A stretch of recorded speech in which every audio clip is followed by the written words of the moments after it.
Hi there, and welcome to the Homestead Education Podcast. Do you have a homestead, farm, or just dream of a rural life?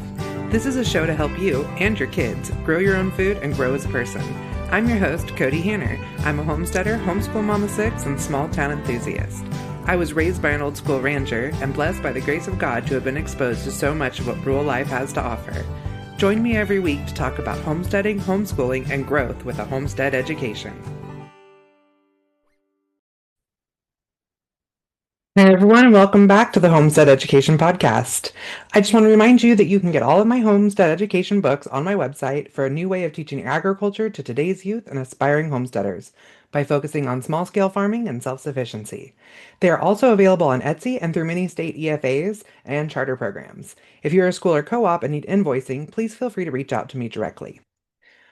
Well, I have been gone for a minute. Y'all probably thought I died or something because I told you I was having surgery and hopefully everything would go well and I'd be back on next week. And I don't think I actually was. So sorry for that one if y'all thought I died or something. But I did actually record a guest podcast in between there and released it. But I know sometimes you guys know I record those way in advance. But I did not die. Uh, I had my surgery, recovered pretty well. Then we had to turn right around and go down to Oregon so my father-in-law could have surgery. And then came home. We were home for just a few days, getting ready for a craft show, where I took my print stuff, and our dog went missing.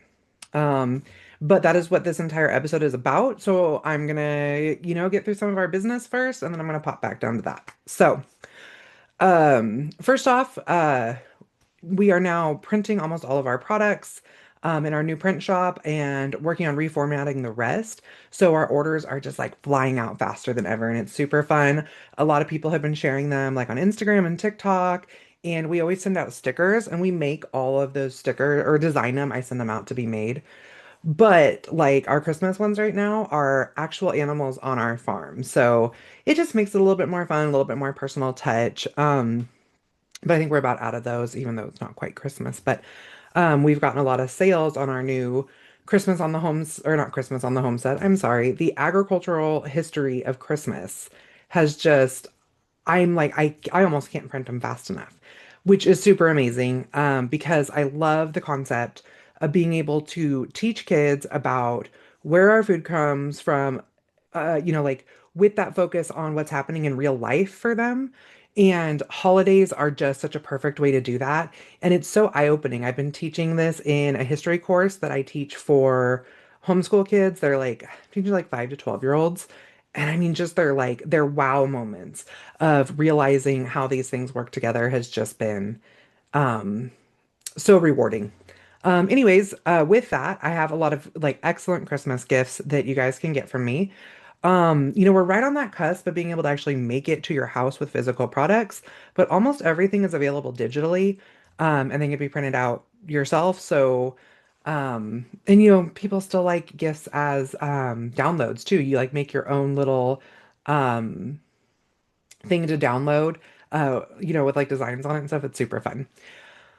Anyways, though, uh, just a reminder of the things that we have that work really great. So we have student planners now that are amazing because not only do they focus on like you can be a homeschool or public school kid, they're undated because with that, everybody's running on a different schedule. They have room for where the kids are doing their sports and their extracurricular activities, their farm chores, but it also includes um, where they can track their like livestock projects, whether that's through 4-H or FFA or just something they're doing at home. It's about, 4 or 5 pages in there. So if it's not something you use, that's fine. You can just skip over that piece. There's a place that really encourages kids to start their own businesses where they can budget, where they can have their own homestead projects. It's just a really great way to get them involved in what's going on and for them to keep track of the things that they're doing. Kind of, more geared for high schoolers. I'm trying to work on getting one out for younger kids, but it just hasn't come to fruition yet. Uh, the other one is, of course, I have my Christmas unit. That's been A lot of fun. A lot of families have been getting it and doing it now. Some families plan on doing it like that week in between Christmas and New Year's. So don't miss out on grabbing that because I'm gonna, take away all my holiday units after the holidays. I'll probably do one for Valentine's Day. I'll definitely do one for St. Patrick's Day, but just kind of keep an eye open for those. The survival unit that comes with you can get a kit that goes with it that has all the supplies. That's a really fun Christmas gift. I have storybooks, I have a coloring book, I have activity books, and I have my Raising Self-Sufficient Kids. That's a book for parents on how to raise self-sufficient kids and like our story. And I'm just really raw in it. And, we're a blended family and we're a homestead family. So there's just a lot of extra that can be brought to the table with that book. But don't forget, we also have gift cards. So if you, for yourself or for a family member or something that you're like, I know that this is, something that somebody would want, you could definitely just do a gift card. I even have suggestions on the gift card page for like if they have a child that's this age or how many members are in their family, like how big of a gift card you should grab. So hopefully that helps everybody out with their Christmas shopping for those hard to buy people that are homesteaders and you're like, I can't afford a cow, but what's the next best thing?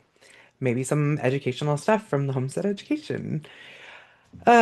We are shipping our meat now, so you can find that at the hannerhomestead.com or sorry, hannerhomestead.com, know that. And also our print shop. Oh my gosh. So not only am I printing our stuff, I'm printing these beautiful journals and calendars and um Christmas cards, Christmas tags, just all sorts of goodies. I'm expanding out as we go. I have these wonderful, I really love them. They are recipe journals and they're like water resistant covers. And then inside you can journal about, track, and make adjustments on over 100 recipes. Like you just, you find recipes you like, you get them off Pinterest and you're like, oh, I have this piece of paper that's just floating around. You write them in there, you can make your notes, you can add a little picture, you can add a link of where you found it. And it just makes for a really wonderful either gift for yourself or for somebody else. I'm excited to start using mine for dairying, where I can put all my notes about, like what temperature it is outside and I don't know what time of the year and whether what my cows are eating and that type of stuff, what temperature I got the milk to, all those things just to be able to keep better track of it and be able to just pull it right off the shelf when I'm in the kitchen. Anyways, you can find those. We do have a website. It's porthillprinting.com. I'm in the process of transitioning from one host to another. So you might get to it and it just says, like we're building right now. You can always find us on Facebook. It's just Port Hill Printing, also on Instagram. And I have everything listed there. If it's something you want to get, have me ship it to you, I can just shoot you an invoice. So it's real simple still. Okay, so back to my dog. The day of the craft show. Well, I almost feel like I should back up. We have had this amazing livestock guardian dog, a Great Pyrenees named Ranger. He's actually more of a farm guardian because we've always allowed him to be a member of our family, but he doesn't live in the house. He, has a nice setup in the garage that he sleeps like during the day and stuff. At night, he's been on patrols. We've never lost an animal to a predator. He's actually protected like me and my kids a few times from things. Just a really, really great dog.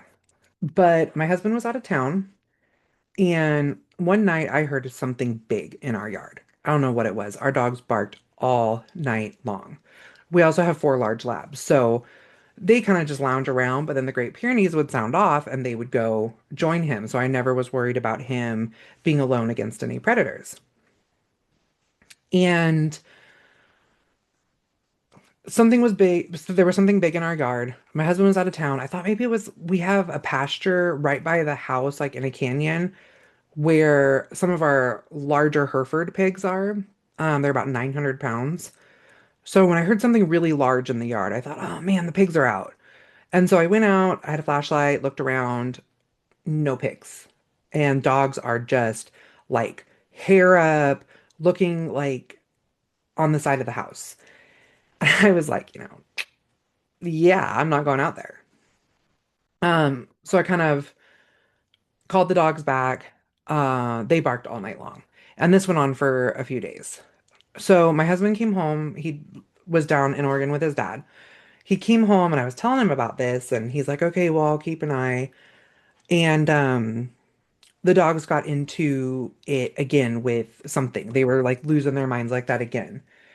And the next morning, our livestock guardian had a hurt foot. Like he couldn't even put any pressure on it. He was hiding in our um laundry room, which is something that he didn't really do a lot. Like he'd come in there sometimes on really hot days, because we have a doggy door right there. And my husband like went in to try to be like, "Okay, buddy, like you got to get out of the laundry room so the kids can, get in here and do their thing." And I mean, he was like kind of aggressive with my husband, which it was because he was hurt. Um, and because we don't treat him like a pet, he doesn't have like the same pet manners. So the only way he knows how to say, "Hey, I'm hurt and I don't want to move," was by growling. And I mean, he would stand up and just yelp and cry, and we're like, "Okay, let's keep an eye on him, and if he's not better by tomorrow, we'll get him into the vet." He wasn't real easy to like load up in the car and take to the vet. He's like 130 pounds, and like I said, just doesn't have the manners of a house dog. So the next day he seemed totally fine. Like he like favored it a little bit, but he was good. But one of our labs, she had a big cut on her nose that swelled up. It looked like she got bit by stung by a bee or something. So I was like, they're out there fighting something. 2 mornings later, we woke up and Ranger had blood like all over his face, like his entire muzzle, up to his ears, under his eyes. But we checked him out and it wasn't his blood. So I was like, man, what is going on? Um, but we had to hurry up and get out the door to the craft show. Well, it was a 2-day craft show. So the second day, me and the kids got up really early. My husband stayed home. He had to go check some fences, and so he was doing that, and then he came to town, and we all got home that evening. It gets dark at like 3:30 up here in North Idaho. So we get home and we are inside and we're kind of chatting and we're like, "Has anyone seen Ranger?" Now we don't see him all the time because especially getting home after dark, he's already out kind of doing his patrols. We're on 40 acres. We do not have our entire 40 acres dog fenced. It'd be almost impossible. But he doesn't really go that far. Like we've, had a neighbor once in a while be like, "Oh, I got home and he was at my house, so I gave him a treat." But for the most part, he stays just right on our property. We did teach him, his boundaries when he was young and stuff. Before he was neutered, we had one incident where he ran off, but we got him right back and everything was fine.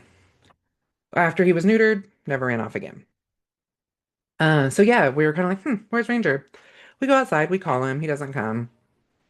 Whatever, not that big of a deal. If he's already on his patrols, like I said, we're on 40 acres and it's kind of a lot of it's hilly. And like if he was down by the pond or something, he would never hear us calling for him. So we're like, "Oh, well, he'll be home in the morning." Well, we got up in the morning and he wasn't home. And again, that's just not, I mean, I don't want to say it's not like him because like, we don't see him for a couple days sometimes, but that may not be because he's not around for a couple days. It might just be that we don't see him for a couple days because, he's sleeping during the day and doing his patrols at night. We're just kind of missing him as we come in and out. Um, so we're like, okay, we're gonna call for him. We went for a drive around the neighborhood, just, do we see him? I say neighborhood. We're pretty rural, but it's a farming community. And so we drove around a little bit, but I mean, as soon as you get outside of our little bit of a farming community, it's wilderness, like deep wilderness. There are grizzlies and no road access, and it's not like we could just go for a drive or for a walk and look for him. Like if he either was running from a predator or trying to lure a predator off, or was chasing a predator himself and just got too far away, I mean, there's no looking for him. But we spent two like really solid days looking for him. I mean, our entire property, the drainage ditches. I mean, we live right by Border Patrol. We talked to Border Patrol, we talked to the sheriff's department, and just nothing. And we're like, do we even want to like post this on Facebook? You know, people, there's not a lot of people in our area, and I don't know. But we decided like we really want to try to get him back. Not only is he an amazing working dog, he's just a really sweet boy, and of course, we just want our dog back. So we decided to post it on social media. Always the mistake. I I learned this years ago. I actually talk about it in my book about raising self-sufficient kids, where I had an issue with one of my kids and I posted it in a support group and I got my butt chewed out that it was my fault. And it was the situation was the kids had a chore. I told him to do the chore. He wasn't doing the chore. There was implications. And he had like no sorrow over the implications. And that was really concerning to me. And I just got totally chewed out that it was for him to feed the chickens. And I was the one who wanted chickens. So if I want chickens, I should be the one feeding them. I should not be making my child do it, blah, blah, blah, blah. We don't believe that because we believe everyone helps. And if he wasn't feeding the chickens, he would have some other chore that he needed to do because that is just how we run our household. That is our choice. And honestly, I mean, this was pre-COVID stuff, and I kind of think that post-COVID, people get it that children need more self-sufficient skills and so on. But I learned really fast that you don't ask for help in like a Facebook group. Like, I mean, I don't know what it is. Like, people do it all the time, and yeah, all the time they just get their butts chewed out. And I'm like, why do people keep subjecting themselves to this? So, but we're like, okay, it's a small community. Let's just go ahead and get them posted. And I'm going to pause on that for just a moment. Um, I grew up with working dogs, more so than a lot of people. Um, we, my dad was a hunting guide. Not only we hunted wild boar in California, that's where we lived, was in California, but very rural California. Let's just, for those of you who don't already know my story, but yeah, very, very rural California. My dad was a pig hunting guide. Probably, I mean, one of the better ones. People came from all over the country. I mean, we even took Ted Nugent hunting one time. And my dad ran dogs on pigs, for catch dogs, bay dogs. Catch dogs is where the dogs would actually like catch the pig and hold it there until you got there. Bay dogs would, find the pigs and stay back and bark at them, but keep them from moving. Some of them, we use dogs for tracking, like, if we were looking for an animal or we had a wounded animal. Um, we also, so we raised mainly pit bulls and shepherds for that.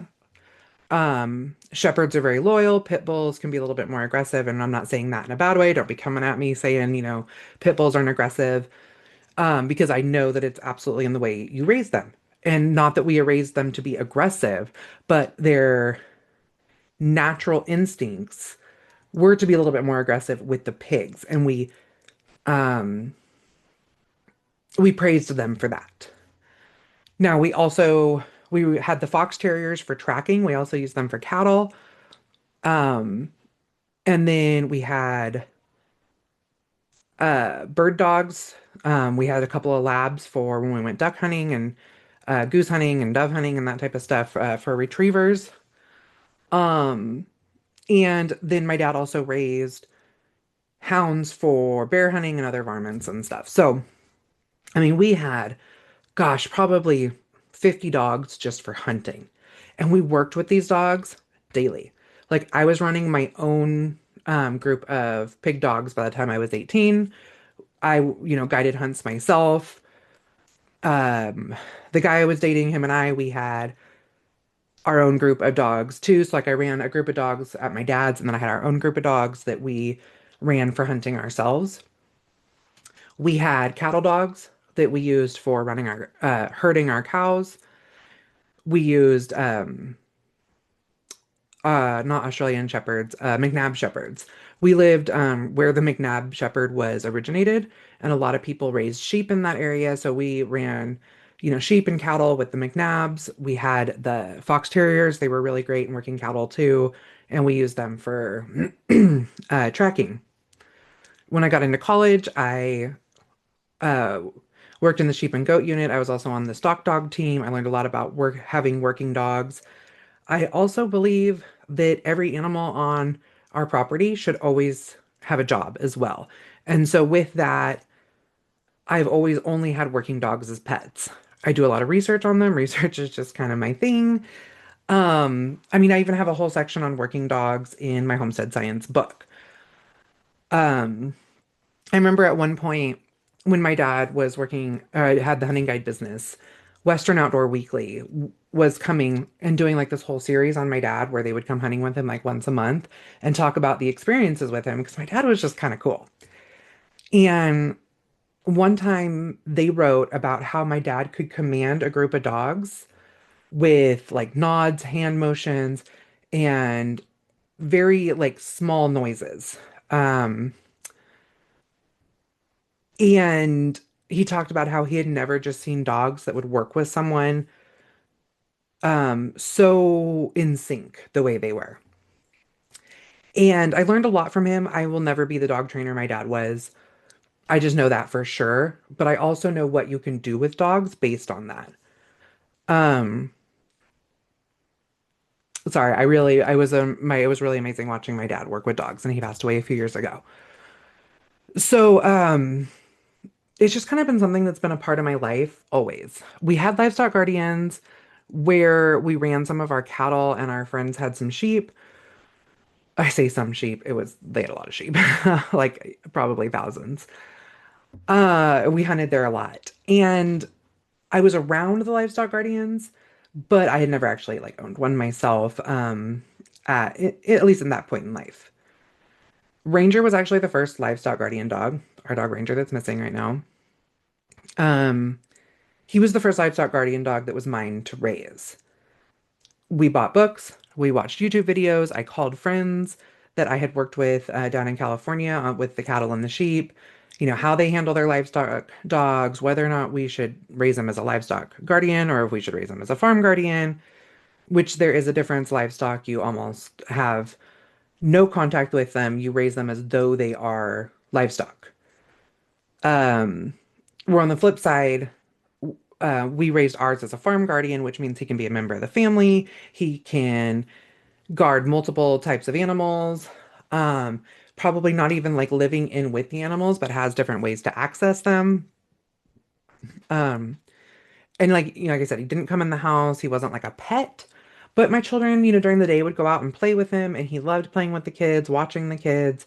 I knew if the kids were out and about on the farm during the day, he was nearby.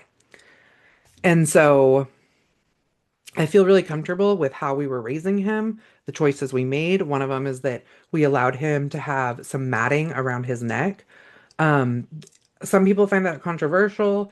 The thing is, though, that matting around their neck, their fur, when it starts to mat, is very similar to like felted wool. You almost can't even cut through it. And with that, up around his neck, if he were to get into a fight with a cat or a grizzly, like no, not like a kitty cat, like a mountain lion cat, that would help actually protect them from bites. Some people say that that's like they can get a hold of them there better, but they have a double layer coat, so they're going to get a hold of them kind of either way. And um, this is kind of where we get into some of those misconceptions. Um, when I put out that he was missing, I gave a really detailed description of him because the thing is, livestock guardians, especially Great Pyrenees, they look almost identical. So I had to really put out exactly what he looked like. And he's got really like dark chocolate brown eyes, a really big head. Um, I have a picture of him up on my personal Facebook right now, Kody Hanner, if you want to go look at that. And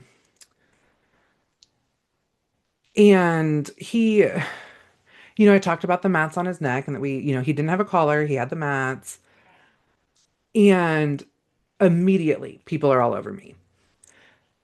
So the thing is, I purposely, when I said that he had the mats, I was trying to give a very detailed description of him, but in parentheses, I was like, for his safety, because I knew people would come at me for allowing my dog to have mats.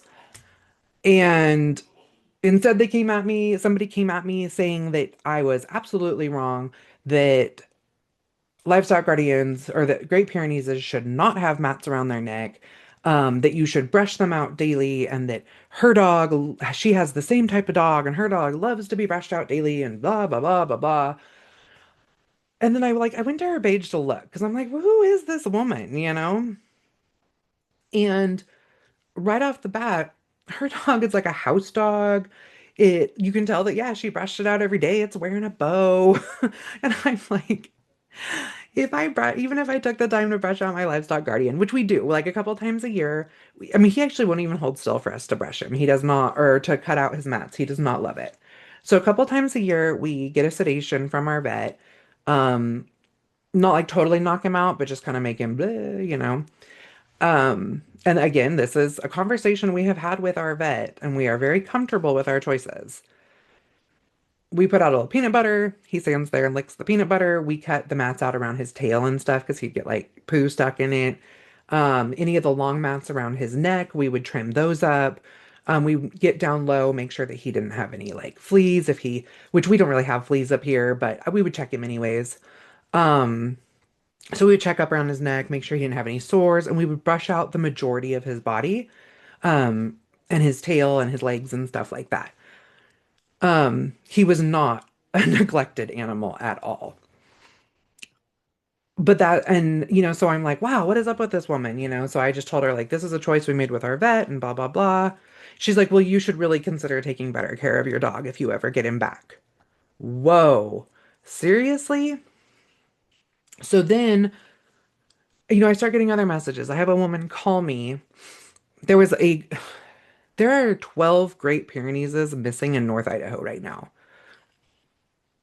So I'm really hoping that this is not someone stealing Great Pyrenees, that maybe like with the warmer weather, there's more, I say warmer weather, like the rain, it's not frozen here like it normally is. I mean, everywhere's flooded actually. That maybe there's just more predators out because they aren't hunkering down from the freeze. And so the guardians are just chasing them more off, chasing them off more. I don't know what the answer is. I know it's not normal to have that many dogs missing from one area. I guess maybe I should have started with that. But I guess there's so many people like tracking all these dogs being missing. And so then I get people, maybe if you took better care of your dog, oh, I bet you're one of those people that just leaves your dog out all winter long. And I'm starting to think about that. And I was like, how many people just don't understand what it's like raising working dogs? And even people who own a working breed, that does not mean that they are raising a working dog. And even with that, there are different lines of working dogs, some of which have come from a long line of working dogs, which means that they have like natural instincts that are strong, like wildlife. They know exactly what to do. Like when I talk about how we like quote trained ranger, there was very little training. I mean, a little bit of manners so that we could have him around the house and around the children. A little bit of, showing him where his boundaries were. Um, are you looking for new ways to advertise your business? I would like to invite you to advertise your business on the Homestead Education Podcast. Did you know that 60% of listeners will make a purchase after hearing an ad on a podcast? Why is this? Because personal connections and credibility from someone they truly trust will give you the best conversions. My podcast has been on the air for over 3 years now, and with an average of 5,000 downloads per episode and tons of long term listeners, you're bound to have somebody who will find that credibility in me. All ad spots will be promoted on YouTube, Instagram, Facebook, and my weekly newsletter. I have podcast sponsorship spots available that are affordable for all business sizes. And all advertising revenue will be used towards my educational outreach in the form of travel costs, curriculum development, supplies, and the administration of such activities. Go to my show notes now or visit thehomesteadeducation.com/podcast dash sponsorship. I hope to hear from you soon. Introducing him to different animals. We'd lock him in pens with different animals as he got a little older and stuff. Um, but there was no training to teach him to stay up all night and bark off predators and that type of stuff. Like that stuff is just ingrained in these dogs, which is, for example, I have no problem with mixed breed dogs. If anyone's ever heard of like hybrid vigor, it's where you breed like two different breeds of the same species and you end up with all of their best traits. So I don't have a problem with mixed breed dogs, but it really depends on what you're planning on doing with that dog.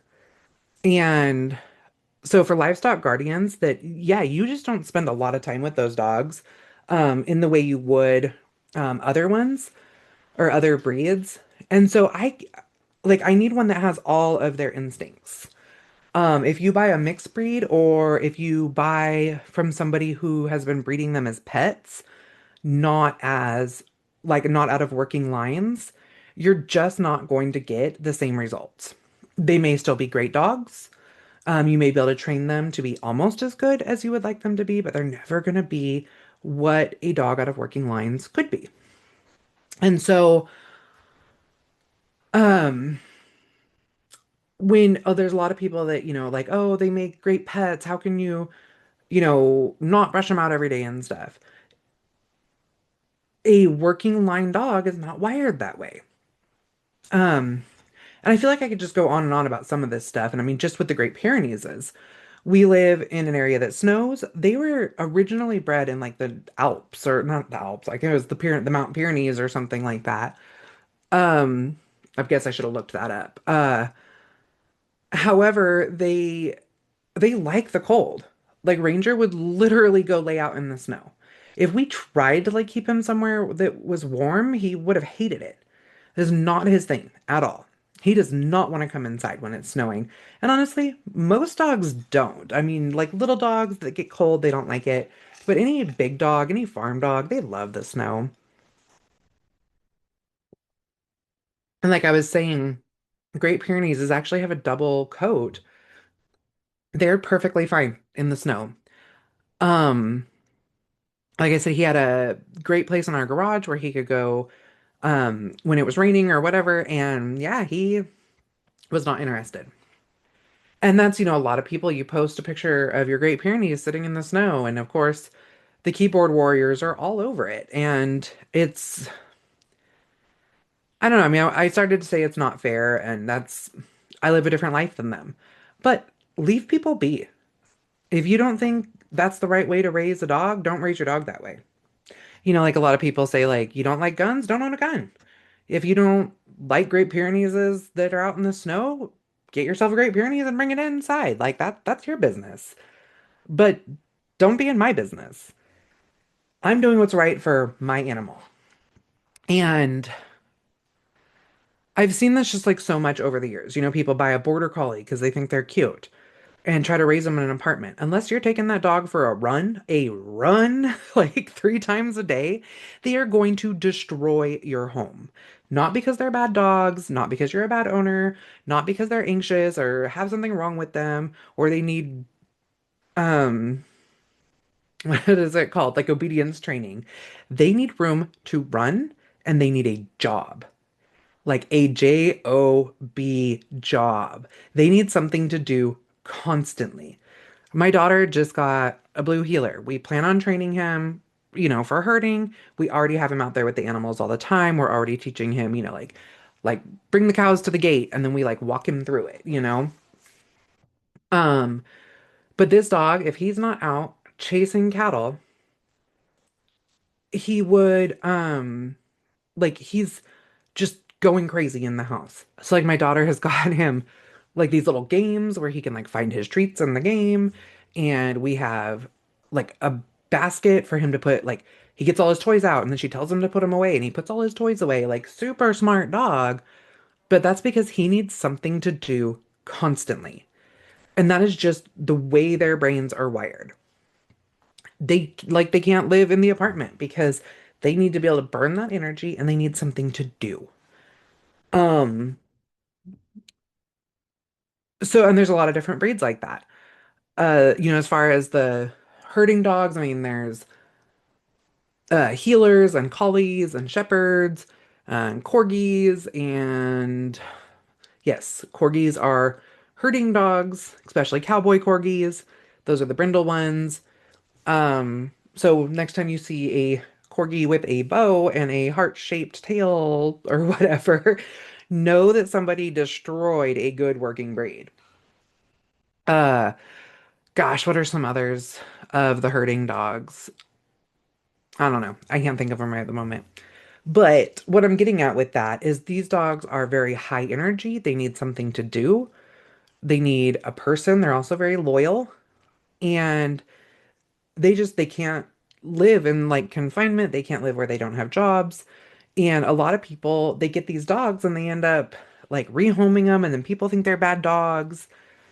And it's a really like sad um scenario for them. The guardian dogs, some of them are a lot more aggressive than the Pyrenees. Pyrenees are pretty laid back. But you get some of these other shepherds, and the really big ones and stuff, they are not pets. And that's okay. Just because as humans, we use dogs as pets, they were originally working animals. And, I was reading this book one time, like Guns, Germs, and Steel. It's a sociological book. And it talked about why like Indonesian people eat dogs. And, back then I was like, oh my gosh, they eat a dog. That's so weird. Like I've always been raised in a way that like if it was survival, I would eat a dog. But I mean, these people are, that's like part of their cuisine.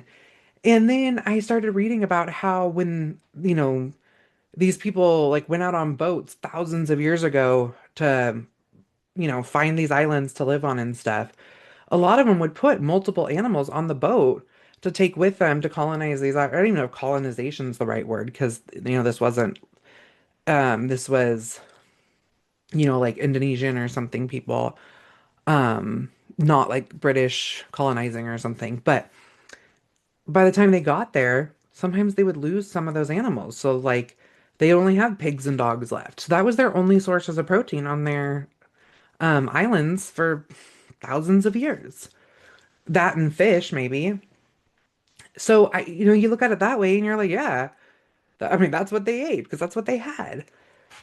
It just, you have to look at it differently. I think there's a billboard that's been really popular and it's, got a list of all these different animals with a line, it's like where do you draw the line of what you would eat? And it's mainly livestock, domestic animals, and towards the end it's like horses, rabbits, cats, dogs, a parrot or something. I've eaten horse. Horse is good. Um, I am not going to raise a horse to butcher and put in my freezer like I would with another animal, but in a survival situation, or whatever, I mean, in France, horse is a delicacy. So it's really about perception and who's consuming it. Rabbits, rabbits make great pets. They also make great food. It's not there isn't a line there, I don't believe. In civilized cultures, we're not going to be like going around and eating our neighbors' dogs. I'm not going to eat a dog. Honestly, I wouldn't eat a dog because they're carnivores and that makes the meat kind of gross. But on the where I'm getting at with this is I see dogs as tools, as livestock. I have pets in the house. We have labs. We have a big old fat lab that just follows the kids around, and his job is he's companionship for my children. Um, but yeah, I strongly believe that you can have pets and you can have working dogs and they can integrate together and they can be treated similarly in some ways, but that does not mean that because I am raising, training, or whatever with a working dog differently than I would a house pet dog does not mean that dog is being abused or neglected in any way. It means that they are being raised an appropriate way for their breed. Um, So yeah, I had people calling me when I talked about there was like 12 Great Pyrenees missing in our area. One of a Pyrenees got picked up and was at our local shelter. Looks a lot like my dog, but not completely. My dog's very large. This dog was smaller, thinner. Um, he had my dog's solid white, black nose, brown eyes. This dog, I think, had brown eyes, but its black nose went all the way up, like the bridge of its nose, and his ears were like Pyrenees have like a yellow color or like a brown when they're first born, and a lot of times that goes away. Sometimes it doesn't, and it definitely comes back as they get older. And this dog had a lot of yellow in its like ears and around its head, which our dog was pure white. Um, and we actually went and checked on this dog. Let's just make sure he had been gone for a few days when this dog was found. Maybe he looked thinner because he'd lost some weight. Who knows? Um, we went, we saw the dog, not ours. We sat with him.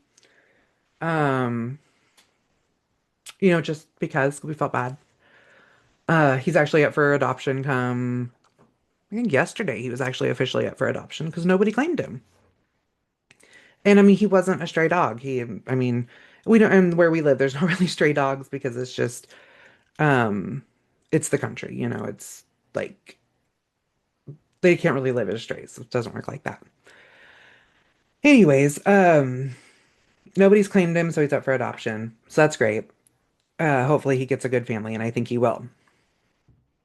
However, I Second Chance is the name of our local shelter, and I put in my post, not the dog at Second Chance. I literally had people calling me every day to tell me that my dog was a second chance. And I'm like, oh my gosh, like read the post.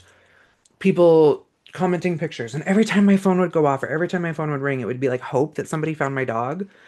And then it was the same one at Second Chance. So then people start arguing on my post about whether or not that's my dog.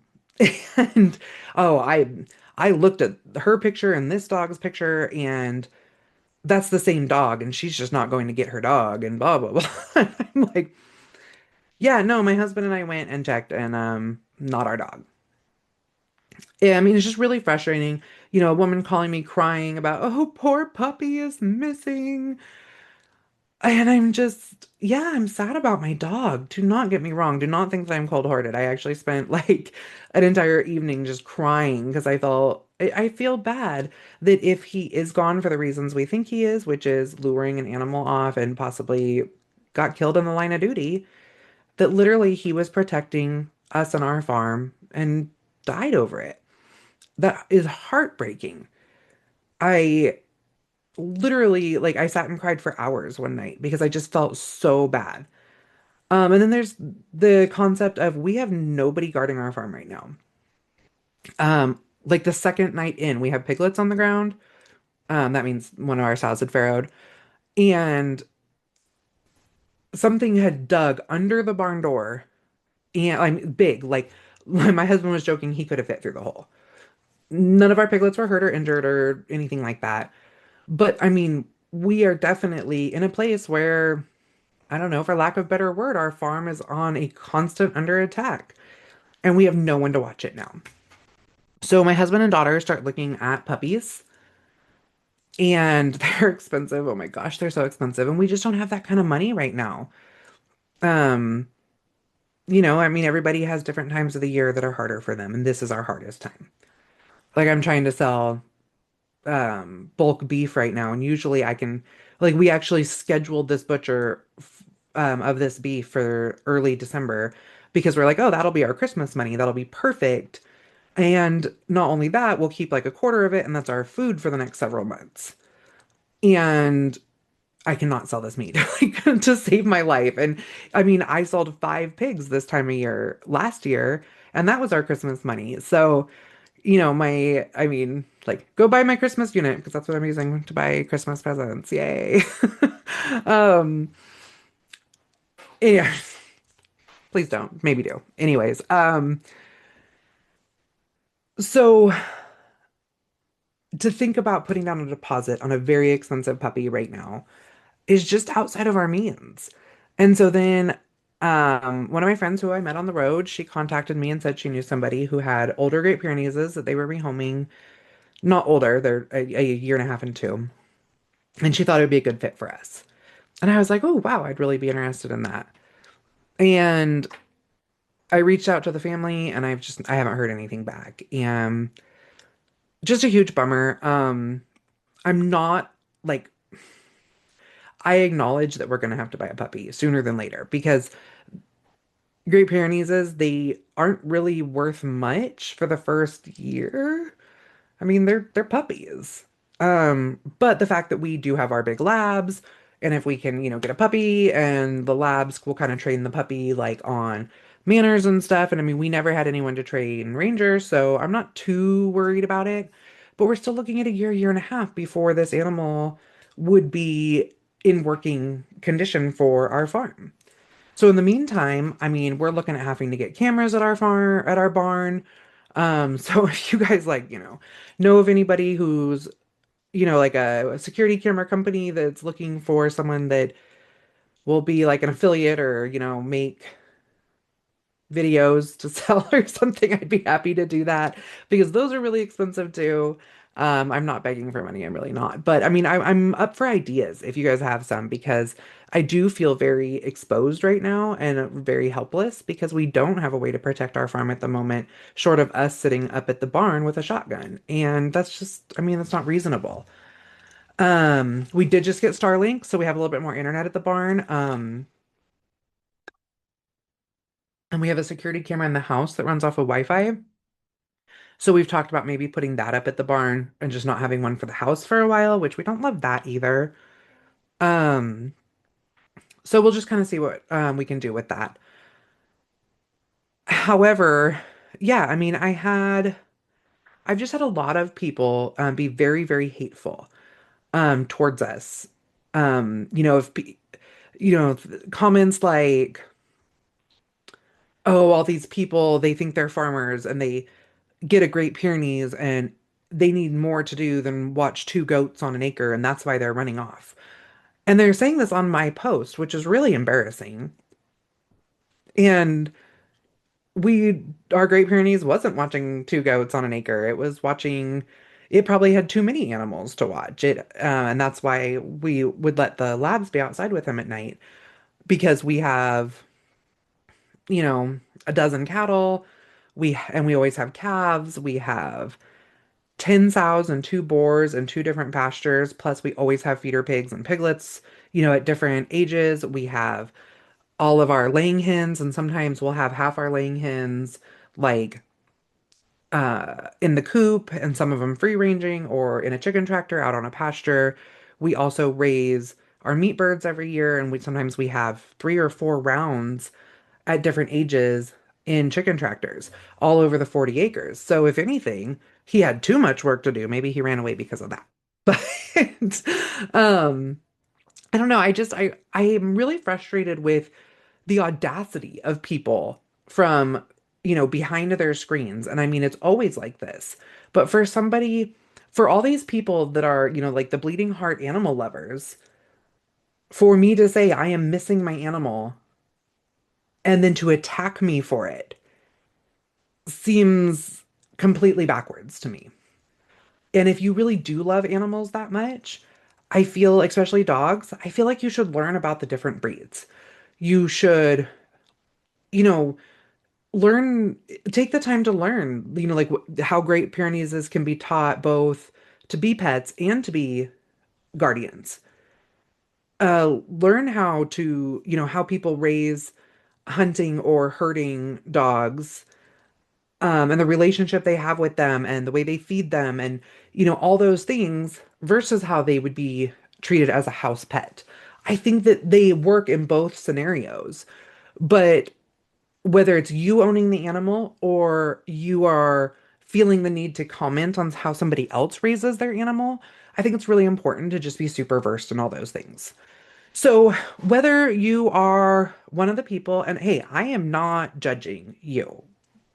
I'm saying if you were maybe one of those people who has thought, ugh, they don't know what they're doing, like I need to let them know what they're doing. Unless you were absolutely an expert or have years and years and years experience with that specific breed in your climate, that working the animals that they're working or whatever, maybe don't say anything unless it's just helpful or um I'm sorry that you're looking for your dog or that you're missing your dog, or take the time to research the situation and then, give like true constructive criticism, not just you're a bad pet owner. Because I really feel like the majority of people, especially ones that are going to be posting online that they've lost their animal and stuff, aren't intentionally neglecting or abusing their animals. At least, like I said, at least not intentionally. So, um, or if you're somebody who, you just got a border collie puppy and you're like, oh my gosh, the dog's like out of control.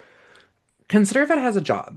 Um, Again, it doesn't have to be chasing livestock. It doesn't have to be hunting. They love that, but you can find other things for them to do. Have you ever wondered why your other dog is so obsessive about a tennis ball? It's because they need a job. And for that dog, its job is that tennis ball. And, or if you're somebody who, like me, who has been around these animals for a long time, try to look at ways of educating somebody in a nice way. Like, even for example, I feel pretty comfortable with most types of working dogs and understanding what their role is. But like, for example, if somebody asks me something with raising a sarplanic, I think that's what they are. See, I don't even know how to say it. They're a livestock guardian dog that is definitely a little bit more aggressive and not in a bad way. Like, that's just their nature, and that's how they protect their animals. I could probably give them some basic advice, but I would definitely refer them to other information, because that isn't something that I can definitely say is in my wheelhouse. So I do have a couple of books that I have either read or I respect the writer, that I would love to share with you guys. One of them, it's called just Livestock Guardian Animals. It's by, I think it's a story guide. I am going to put the link here. Um, it's really good. I really enjoyed it. It also talks about just other guardian animals, like using llamas and donkeys, and it's pretty interesting. I enjoyed it. The other one is called Herding Dogs. It probably has a subtitle, but again, I'll put the link in. We read it. We were working with a working dog that we had. That dog actually got stolen from us, and that's a whole nother story. But I mean, yeah, he ran off a couple times because he was not fixed and very bonded to my husband. And when my husband would leave, like, I mean, literally one of the times he ran off, we had him tied to the trampoline and he got away. Um, another, then we got him a GPS collar and he disappeared and he came home a month later, like cleaned, toenails painted, very cute. But he knew where home was. This is where he wanted to be. We were obviously not abusing this dog. Um, and he was home for maybe a week. My daughter was so excited because it was her dog. And then he disappeared again. And I mean, we never saw him. That spring when the snow melted, we found his GPS collar like perfectly unhooked and under snow. So we know somebody took him, and that's like a huge bummer. So, anyways, the herding dog one, this we used that to do some training with him. Probably not the that was probably not the best advertisement for this dog, but I mean, there was more circumstances. He wasn't even a year old when we lost him. We got him New Year's Eve and we lost him in like September, October-ish. So I mean, he was still a puppy. Like we were still training him and he did a great job herding our pigs. Like it was kind of cool watching him work these pigs when we had done very little training with him except for like what we'd read in this book. Um it was really cool because again, you're watching those instincts in action. The other one is I think it's called Herding Dogs on the Homestead. And again, I'm putting that link in. It's written by Jordan Kelly. I've met her on the road. Great lady. I know her publisher, all those things. So yeah, definitely check that one out. I do not have one on hunting dogs. And so I tried to look around and see if I could find one that possibly fit the bill or was by an author I recognized, or even just one that kind of maybe covered a few different types of hunting dog or yeah, hunting dogs, like either breeds or style of hunting. And none of them really fit the bill, but they're definitely out there. So if there's a specific animal that you're wanting to hunt or a breed of dog that you want to train to hunt, um, go ahead and look those up. Another place to get supplies for that is like outdoor stores, places like Tractor Supply or Rural King or North 40. They actually have like a whole aisle on supplies for raising and training your hunting or working dogs. And it's actually usually not like up with the livestock stuff. It's back with like the hunting and the gun section. Um, Another one is YouTube channels. I mean, there's a YouTube for everything nowadays. Like, go check it out. I'm sure you'll find something. But take the time to learn how to raise your particular breed if you can, and acknowledge that not all breeds work as pets, and they don't all work as pets in certain size homes and stuff like that. And I mean, it's just that's an important thing to think about. You're going to have a much better companion choosing an animal that is suited for the job you want them to have. Um, so just keep that in mind. I hope you learned something today. I hope I didn't just rant too much. Um, I honestly, when, I kind of made the little jokes about, looking for some help, I feel pretty comfortable with choosing and raising a dog. I do not feel comfortable with the fact that our farm is somewhat unprotected right now. And, I'm not talking unprotected from human, I'm talking unprotected from predators. And I don't like the way that feels. So, if you have some suggestions on stopgaps for protection until we can find a replacement, or hey, maybe I'll even get lucky and our dog will come home because it hasn't even been a full 2 weeks yet, but I worry. But like I was saying, if you have suggestions for me, I would love them. I hope you got something out of this, and I hope you all keep growing. Talk to you in a week or so. Bye.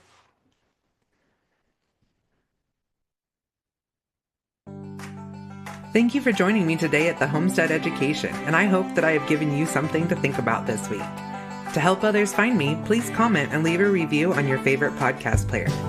You can also follow me on Facebook at the Homestead Education and Instagram at Homestead_education. Do you have questions that you would like answered or just want to say hi? Please email me at hello@thehomesteadeducation.com. Until next time, keep growing!